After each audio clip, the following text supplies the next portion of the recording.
মাইক্রোফোনের পিছনে কেবলটা আমি লাগিয়ে দিব। তারপরে আমি ল্যাপটপের সাথে কেবলটা কানেক্ট করব।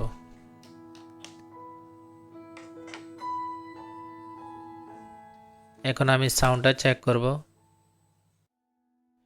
Hello microphone check, hello microphone test, hello 1 2 3 4। এই মাইক্রোফোনের সাথে 3টা বাটন আছে, নিচেরটা হলো ইকো। এখন আমি ইকো বাড়িয়ে দিব।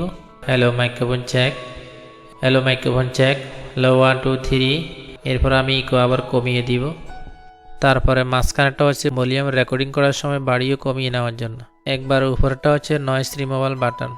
আশা করি এই মাইক্রোফোনটা আপনারা কিনে ব্যবহার করতে পারবেন। সবাই ভালো থাকবেন, সুস্থ থাকবেন। আল্লাহ হাফেজ।